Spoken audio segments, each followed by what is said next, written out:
Hey guys, welcome to an interesting video on Wild Rift. So today we're back with a Corki updated complete guide, of course, for our latest patch.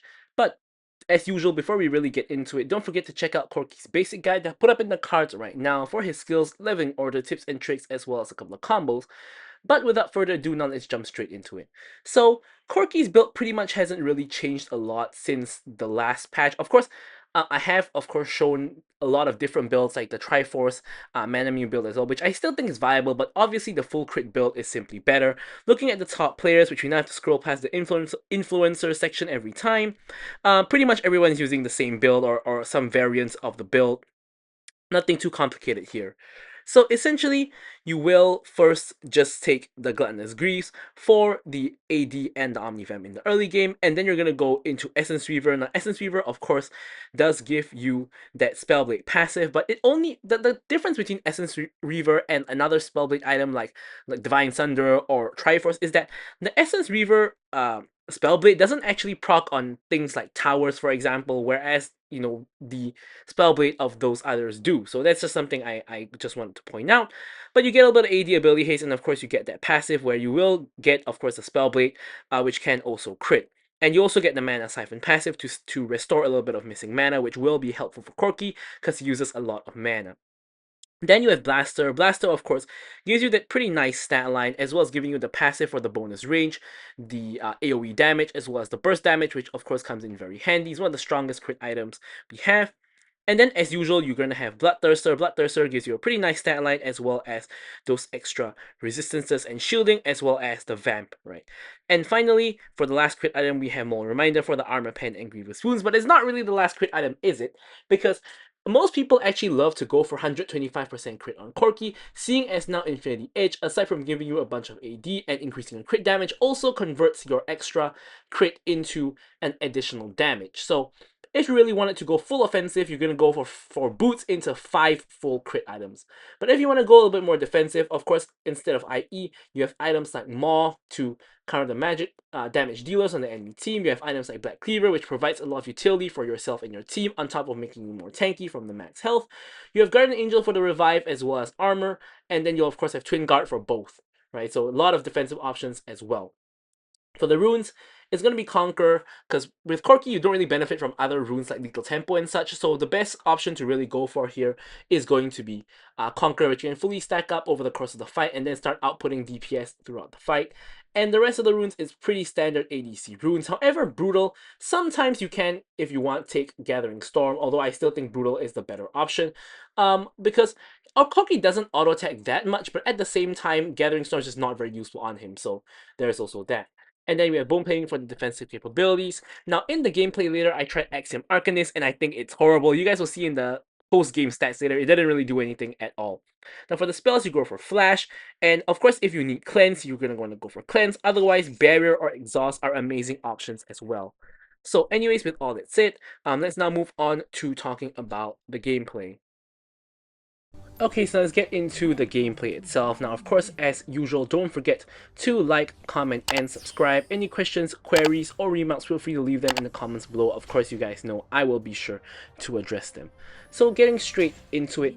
Now, personally, after playing Corki for quite a bit, as well as playing a lot of the other ADCs in the game as well after the new patch 6.3, or rather 6.3a. I only played a couple of games in 6.3 before 6.3a came out, but I've played quite a number of ADCs already, kind of just testing them out. Of course, you guys can expect a lot of content in the upcoming days and weeks of all the updated complete guides and even more content for you guys, right? But I've played a lot of the ADCs already.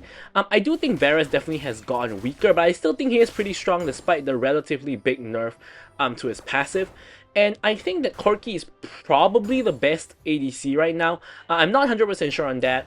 I still think Varus is very strong. I think Jhin has gotten so much better from Dark Harvest. MF has also gotten a lot stronger from Dark Harvest. And they are definitely really strong ADCs as well. So without playing them extensively as well as other ADCs extensively, it's really hard to judge what's going on as of now. As you see here, we make the classic level 2 all-in play where we basically get level 2 first and then Maokai engages, allowing us to go in onto Samira, forcing Samira flash and Lulu heal, meaning that we can look to get a kill on them when an opportunity arises. since Samira no longer has flash and Lulu no longer has heal. Of course, targeting Samira would be optimal here. And as I mentioned just now briefly in the loadout section of the video, I decided to actually try Axiom Arcanist on Corki, just like how I decided to try it on Samira. Now, I think that the rune, I'm not going to say the rune is overrated, but I will say that I personally have misjudged the rune a lot, especially when it comes to ADC. Because my thought process was like on champions like Samira and Corki, or rather my initial logic was on someone like Samira that does so much damage with the ultimate, like just boosting the ultimate damage should be good, right? But it really didn't give you that much extra damage. Then with someone like Corki, you know, you getting reduced cooldown on your ultimate and such as we rotate over to pick up the Talon who over chases our Nidalee. On someone like Corki who does have, you know, I wouldn't say long ult cooldowns. He does take time to charge up his ults. So I thought maybe getting some ult refund there would be good. Getting extra damage on your ult would be good. But somehow or rather, Axiom Arcanist ends up doing almost no extra damage on Corki. Like it is abysmal.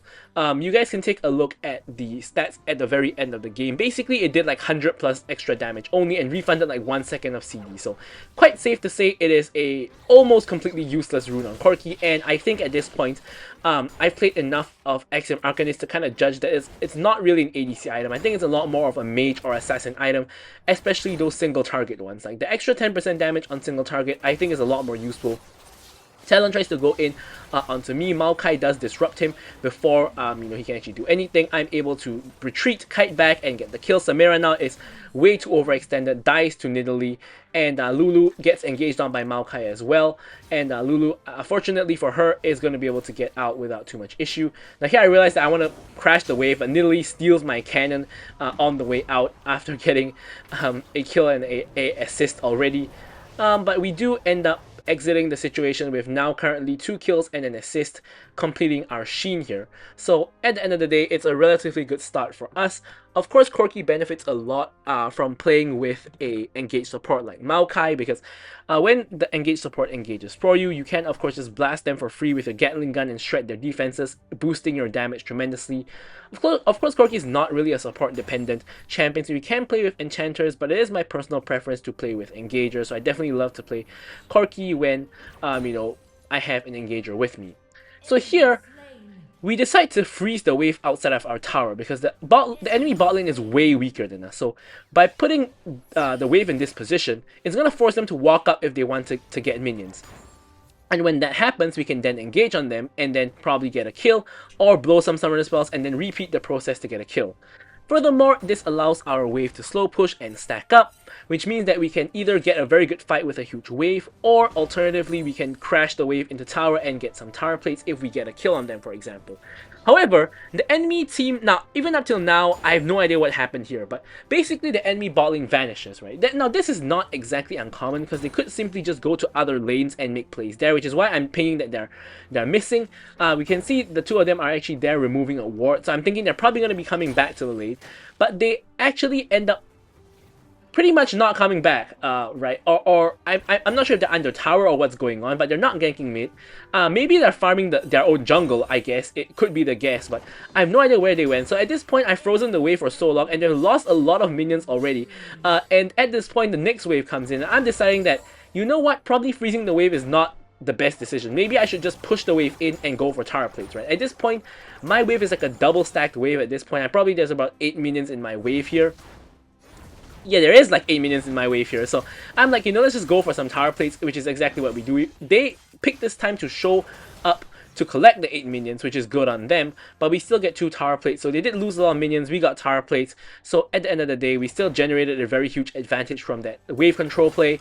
And now, of course, even though the wave is in the center, they still are under threat of getting engaged on by Maokai. So you can see they're still respecting the Maokai engage, and they're still walking away to basically go under their tower. And in the meanwhile, Lulu for some reason steps up, gets chain CC'd, I guess because Talon is here. So she does die for it. I try to flash and barrier away, but unfortunately, Talon is able to finish the kill onto both myself, and Samira actually gets the kill onto the Maokai as well. However, Nidalee comes in for the counter gang, gets the kill onto the Samira, but unfortunately doesn't hit the spear onto Talon, meaning that Talon actually escapes on pretty low HP. Nidalee clears up the wave. If that spear hit, Talon actually dies there, but unfortunately the spear didn't hit. And Ari now coming in for a play on the Nidalee, who is pretty low herself. Ari, all 3 ult charges going in. Ignites Nidalee. Nidalee is going to survive. As I pan the camera away, unfortunately, we didn't see Lux hit the binding onto Ari and combo her pretty much for a free kill. So now I'm back in the action to farm my minions and yeah, back to business as usual. Currently, I do have like the second most goal in the game, just slightly behind my own Nidalee, so we're in a very good spot as for myself and as a team. Just look at that, a Q auto half health the Lulu at this point, because we do have our Essence Reaver completed at this point. However, Samira, despite not having a very good early game, and despite being 1k down compared to me, does have her first item, is 2-2 with a very decent scoreline considering what the game has been going like so far. And Samira is another champion that I actually think is very strong this patch. Stay tuned for a tier list, because I'm still judging how strong ADCs are, and I do think a lot of ADCs like MF, Jhin, and Samira, as I mentioned, have kind of risen up a lot and became really strong as well. So kind of not very sure where a lot of ADCs stand at the moment, so I'm going to have to play them a little bit more. Probably I'll do a tier list next patch or in a little bit. Right, Samira dashing in on me here.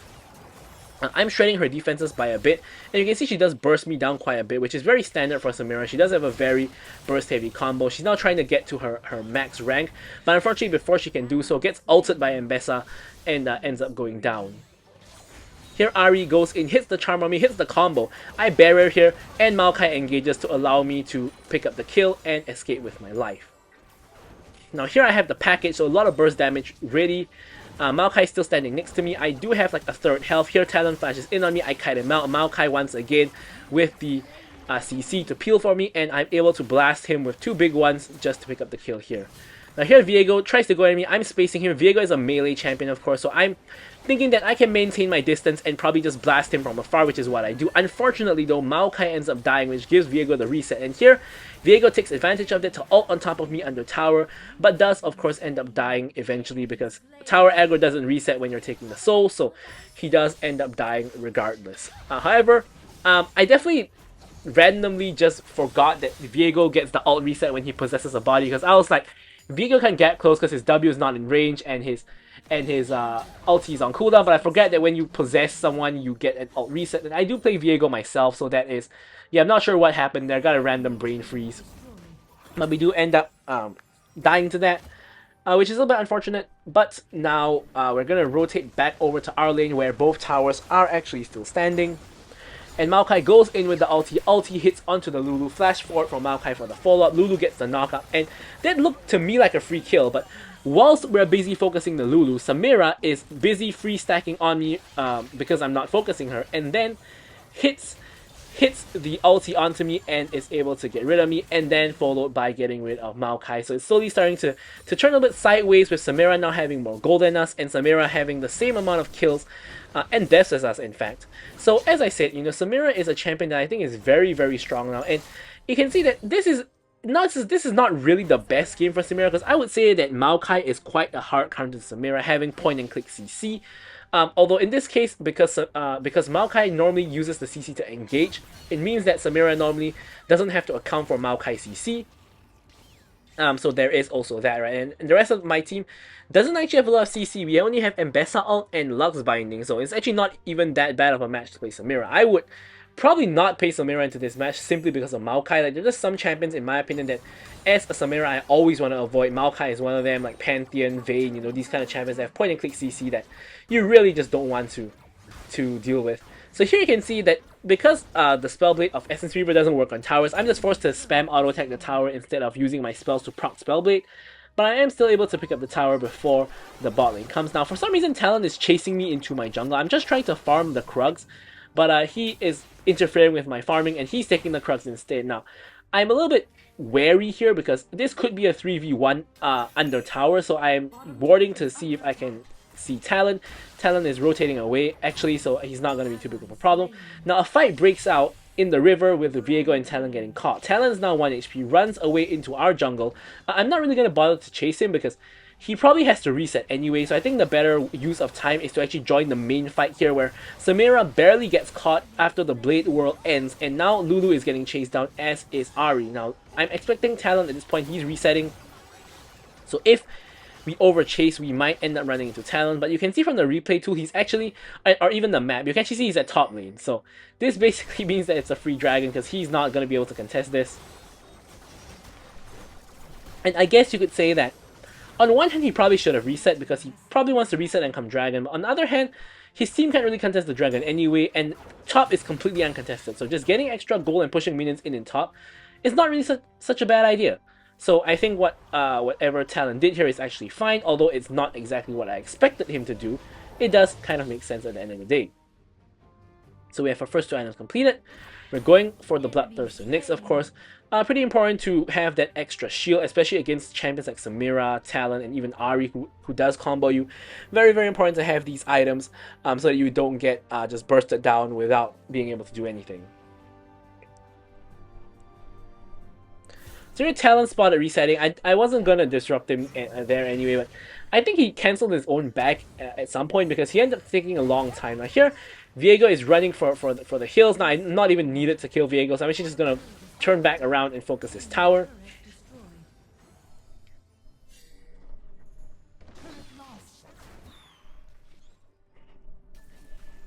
Getting vision into the enemy jungle, just in case we want to do Baron, just having that extra vision there is very helpful. Now here, Ahri actually ends up getting the charm on me because Maokai ends up going untargetable right as the charm launches, which is a little bit unlucky, leaving me at very, very low HP.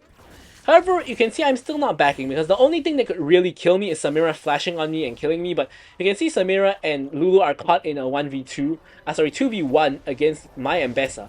So here I'm actually going to reset, seeing as I'm that low on health, and unfortunately Mbessa ends up dying and giving over her 5-kill shutdown over to Samira, which is really, really bad. Samira is completely snowballing out of control.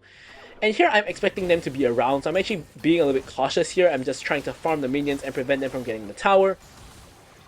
I actually get off a decent amount of damage onto both of them, seeing as I have higher range. So I see them walking away here. I'm thinking that they are walking away to reset, but they actually were trapping in the bush. So I popped the barrier immediately. Samira has ult, but didn't actually use it, and actually survives on 1 HP, with Lulu ulting her after the fact just to make sure she doesn't die. And yeah, a little bit unfortunate there. Nearly pulled off the 1v2, although they were both not even at full HP to begin with. Also very interesting is Samira's itemization, where she has a Bork for some reason as a second item instead of something like a Bloodthirster, which is an amazing Samira item. I'm not sure what the Bork is for. Even if it's the shred like Maokai and Bessa, it doesn't really make sense to me, but that's a really strange build. Now here, Samira goes in but gets one shot by the Nidalee, who actually does a lot of damage at this point. She's 9, 2, and 5, so that definitely does track how she's doing so much damage. And double flash going in onto the enemy here. Nidalee, busy, I'm not sure what she's doing, but she's dying to Talon and does end up going down. Talon though, 1 auto away from dying. We get a free kill onto him. And look at that huge wave at top. Now my team is like doing Baron while both junglers are dead, but I really want this wave, right? This wave is like 1 kill's worth of gold at the very minimum, if not more. I think it's more than 1 kill's worth of gold. So I go ahead and pick up those minions. And then Lulu is just trying to run interference from behind. Now, my thought process here is let's just get rid of the enemy champions and then get a free Baron. But unfortunately, I run into the Ahri, who does a decent amount of damage to me. Viego tries to W flash. I flash away from the W flash. Viego now gets caught. We get the kill. Unfortunately, Samira is now back from the grave and ends up killing me and coming over with the ulti, which threatens my team. Lux panic flashes away. Don't think that was necessary. But yeah, my thought process was let's just get rid of the enemies first and then get a free Baron. Like, why leave a half HP Lulu behind the Baron to poke you when you can just kill her? Right, that was my logic. But unfortunately, I took a little bit too long to pick up the kill, such that Ahri came, and then Samira came, and then the whole thing kind of just went sideways. And here Samira gets destroyed again by Mbessa. Speaking of getting destroyed, Talon just swoops in and kills the Lux and then runs straight on out right after.